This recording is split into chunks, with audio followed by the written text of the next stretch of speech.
لیکن بعض چیزیں ایسی ہیں کہ جن کی طرف ہماری توجہ ہی نہیں ہے، اس کو ہم ناجائز اور حرام سمجھتے ہی نہیں، اور اس میں اچھے خاصے دیندار، نماز پڑھنے والے، تہجد گزار، صف اول کے پابند وہ لوگ بھی داخل ہیں کہ اس پہلو کی طرف ان کی نگاہ ہی نہیں جاتی کہ ہم کس طرح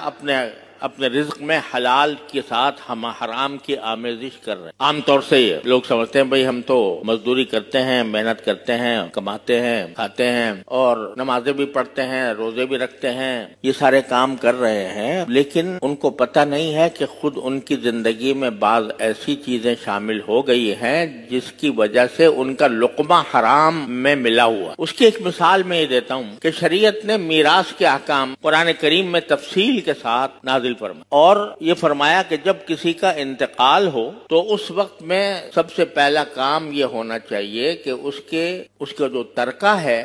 جو کچھ اس نے میراث میں چھوڑا ہے، وہ نقدی ہو، وہ سونا ہو، وہ جائیداد ہو، کوئی مکان ہو، کوئی زمین ہو، وہ شرعی قاعدے کے مطابق آپس میں تقسیم کر لو۔ اگر وہ تقسیم نہیں کی اور کوئی ایک فرد اس کے اوپر قابض رہا تو جس شخص نے اس پر قبضہ کیا ہے وہ اس کے مال میں حرام شامل ہو گیا۔ یہ مسئلہ ہوتا ہے عام طور پر ایک بڑی زبردست غلط فہمی پھیلی ہوئی ہے کہ بھئی ابھی تو انتقال ہوا ہے، ابھی ایک دم سے ہم حصے بکرے کرنا شروع کر دیں، بٹوارہ کرنے لگیں، یہ ہمیں اچھا نہیں لگتا کہ ابھی تو دنیا سے جانے والے کا کفن بھی میلا نہیں ہوا اور ابھی ہم اس کی جائیداد کا بٹوارہ شروع کر دیں۔ اس کو بہت برا سمجھا جاتا ہے، معیوب سمجھا جاتا ہے۔ حالانکہ شریعت کا حکم یہ ہے کہ جلد از جلد اس کی میراث کو تقسیم کرو، جس کا جو حصہ بنتا ہے اس کو وہ حصہ دو۔ اب مرتے ہی، انتقال ہوتے ہی اس کے تمام املاک وہ اس کے وارثوں کا حق بن، اب اس کی ملکیت نہیں رہی، وارث اس کے مالک۔ اب اگر اس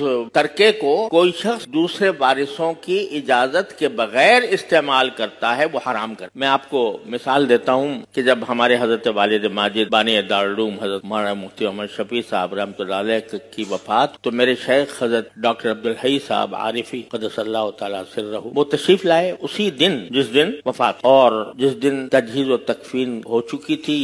یا ہونے والی تھی، اب مجھے یہ صحیح یاد نہیں رہا، اس وقت تشریف لائے تو طبیعت پر بہت زیادہ تھکاوٹ تھی۔ ایک تو صدمے کا اثر تھا، حضرت کو میرے والد ماجد رحمۃ اللہ علیہ سے بہت زیادہ محبت، صدمے کا اثر بھی تھا اور کچھ تھکن بھی تھی، تو کمزوری محسوس ہو رہی۔ تو ہم نے حضرت والد صاحب رحمۃ اللہ علیہ کے سرہانے ایک خمیرہ رکھا رہتا تھا، خمیرہ جو ذرا تقویت کے لیے ہوتا ہے، تو ہم وہ لے آئے کہ حضرت یہ تھوڑا سا خمیرہ تناول فرما لیں تاکہ آپ کی کمزوری دور ہو جائے۔ تو حضرت نے فرمایا بھائی یہ تم کیسے لے آئے، یہ تو اب ترکہ ہو گیا، یہ تو میراث کا حصہ ہو اور یہ اس میں میراث وارثوں کا حق بن گیا، تم نے کیسے اس کے اوپر تصرف کیا کہ مجھے لا کر دے دیا؟ ہم نے عرض کیا کہ الحمدللہ سارے ورثاء موجود ہیں، بالغ ہیں، عاقل ہیں، اور سب اپنی مرضی سے، اپنی خوشی سے یہ آپ کی خدمت میں پیش کر رہے ہیں، اس لیے آپ اس میں تعامل نہ فرمائیں۔ لیکن انہوں نے توجہ یہ دلائی کہ انتقال ہونے کے بعد سب سے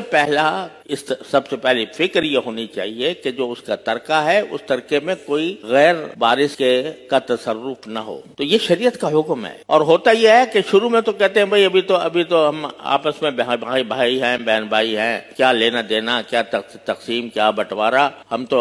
بھائیوں کی طرح رہتے ہیں۔ جب ذرا وقت گزر جاتا ہے تو پھر اسی سے لڑائیاں اور جھگڑے کھڑے ہوتے ہیں۔ تو شریعت کا حکم یہ ہے کہ جلد از جلد ترکے کو تقسیم کرو جس طرح ممکن ہو۔ اب اگر ایک آدمی بڑا بھائی ہے، مثلا وہ ایک کاروبار اس کے والد چھوڑ کر گیا ہے، تو انتقال کے بعد بڑا بھائی تصرف کرتا ہے اس میں، کاروبار کو وہ سنبھالتا ہے، تو کاروبار کو سنبھالنے کے اندر اس کو یہ رکھنا چاہیے کہ آج کے دن سے یہ جو میں کاروبار کر رہا ہوں اس میں سارے میرے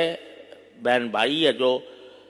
وارث ہیں وہ سب شریک ہیں۔ اس کے حساب سے اس کو یہ کرنا چاہیے کہ بھئی چونکہ ہم شریک ہیں، یا تو ہم فوراً اپنے حصے الگ کر لیں،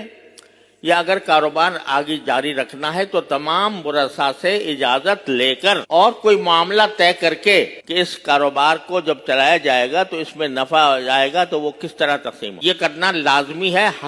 ضروری ہے۔ اگر وہ شخص اس کاروبار پر اس نے قبضہ کر لیا یا وہ کاروبار چلاتا رہا، دوسرے وارثوں سے کچھ پوچھا نہیں، دوسرے وارثوں کی کوئی مرضی نہیں لی، تو اس کے کھانے میں حرام شامل ہو گیا۔